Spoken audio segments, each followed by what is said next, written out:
Menteri Perumahan dan Kawasan Permukiman Marwarar Sirait menyerahkan kunci rumah subsidi kepada keluarga Afan Kurniawan, pengemudi ojol yang tewas tertabrak rantis polisi saat aksi unjuk rasa.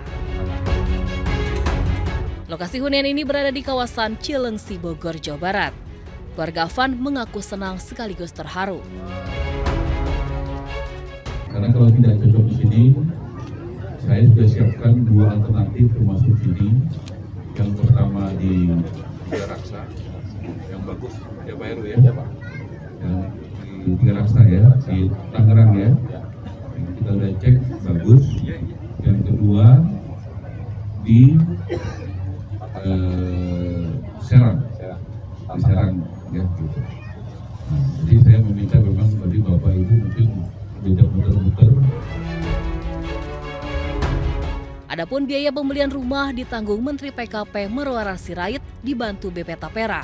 Semasa hidupnya Afan merupakan tulang punggung keluarga dan bercita-cita bisa membelikan rumah untuk kedua orang tuanya. Abang semangat ya, jangan lupa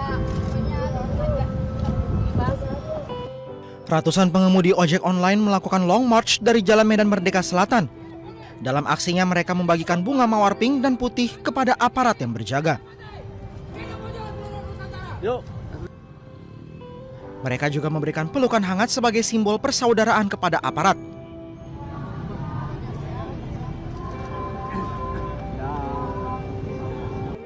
Perwakilan ojol menyebut pihaknya menyediakan ribuan bunga mawar untuk dibagikan kepada petugas TNI Polri.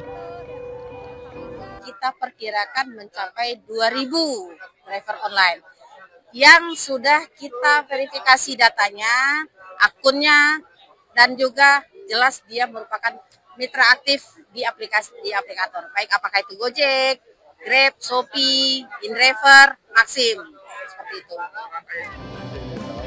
Aksi juga digelar sebagai bentuk solidaritas terhadap sesama rekan pengemudi ojol Afan Kurniawan yang telah meninggal dunia. Pihaknya menegaskan bahwa para pengemudi akan ikut mengawal kasus Afan hingga tuntas.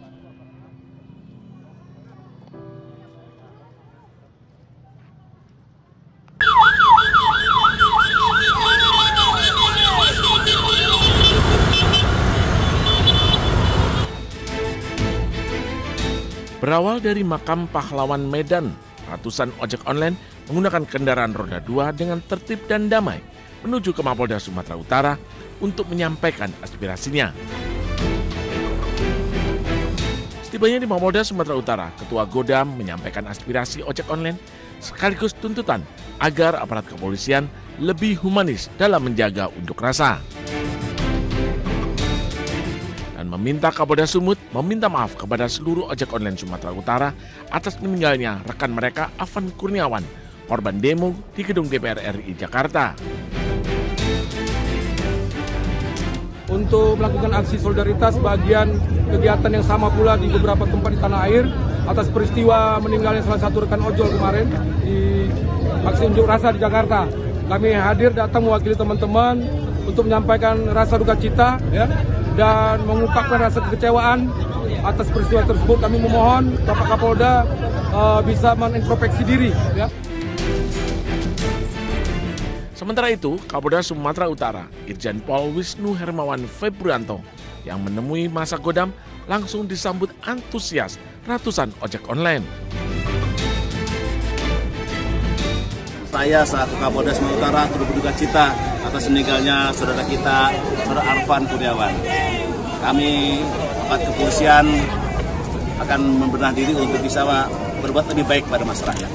Tuntutan mereka sebagai kritik buat Polri dan kita akan berbenah diri ya untuk bisa berbuat lebih baik. Aksi solidaritas ditutup dengan foto bersama Kapolda Sumatera Utara dengan para driver ojek online. Petugas mengimbau kepada para driver ojek online untuk tidak terpancing provokasi yang mengajak demo anarkis.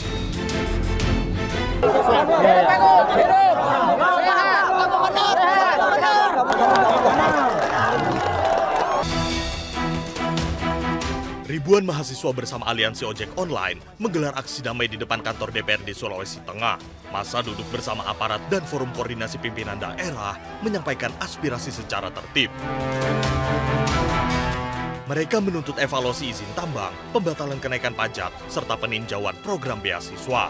Gubernur Sulawesi Tengah Anwar Hafid berharap aksi ini menjadi contoh kedewasaan demokrasi di Indonesia. Sangat terharu dan bangga sekali, masyarakat Kota Palu luar biasa dan masyarakat Sulawesi Tengah umumnya. Mereka benar-benar memperlihatkan sikap demokrasi yang sangat tinggi. Mudah-mudahan ini menjadi contoh bagi Indonesia, di mana warga Sulawesi Tengah begitu getol untuk memperjuangkan apa yang menjadi hak masyarakat, tapi dengan benar-benar mengedepankan akal sehat.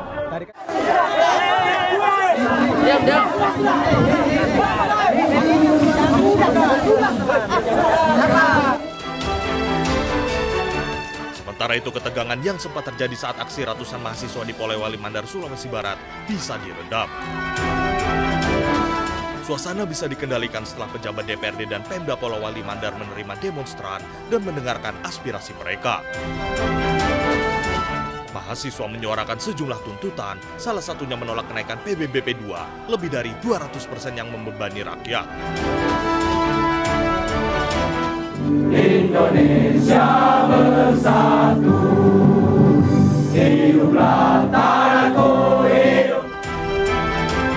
Tuntutan ini dipenuhi, Pemkab membatalkan kenaikan pajak tersebut. Massa pun membubarkan diri dengan damai sambil menyanyikan lagu Indonesia Raya bersama TNI, Polri, dan DPRD.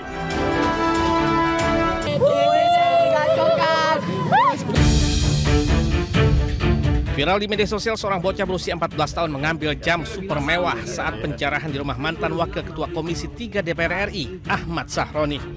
Warganet pun heboh karena jam tersebut ternyata harganya selangit mencapai 11 miliar rupiah. Karena merasa bukan haknya, pihak orang tua langsung melapor kepada Ketua RW. Kak, ini jam bukan hak kita. Bapaknya juga udah ngomong, kita pulangin ya. Abi udah ketemu Pak RT, Pak RW, udah ketemu perangkat juga. Tadi malam diterusin.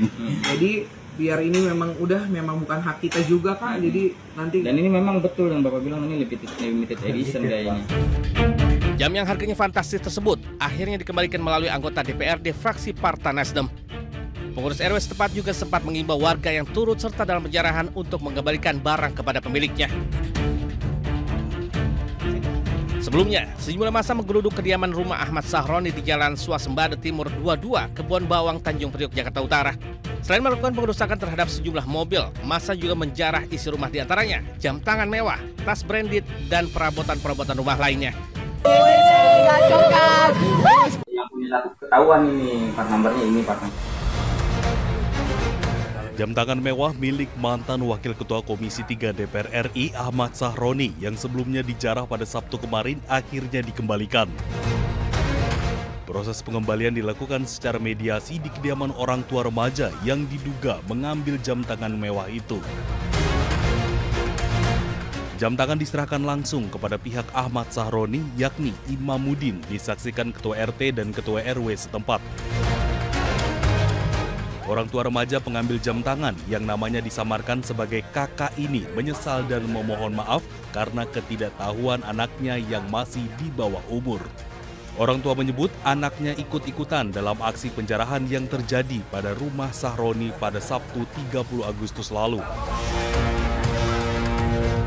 Yang jelas itu banyak, dan dia waktu pada saat ada yang bawa barang segitu banyaknya, ada yang terjatuh dan ada yang orang sampai nggak bisa megang gitu itu barang, dan akhirnya dia ngambil itu barang itu dia hanya mendapatkan satu buah tasbih dan jam itu yang dia pikir harganya yang ya dia senang aja gitu dapat jam gitu, ternyata dari proses itu gitu loh, dapat jam, ternyata jam itu dan dilalanya ada pada saat itu dia juga senang aja gitu, anak-anak sekarang itu lagi bikin vlogger dan ada di situ dia ditanyain, kamu dapat apa gitu kan, ternyata sampai viral itu karena ada yang bikin vlogger dan dia menyebutkan dapat jam, dia tuh nggak tahu Kak jam itu merek apa, jam itu nanti kedetek dengan harganya segitu fantastis gitu kan, jadinya dia tuh nggak nyangka seakan jadi seviral ini.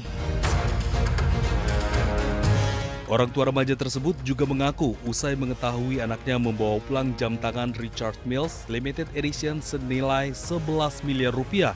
Pihaknya langsung berkomunikasi dengan RT dan RW setempat agar barang mewah itu dapat dikembalikan kepada pemiliknya.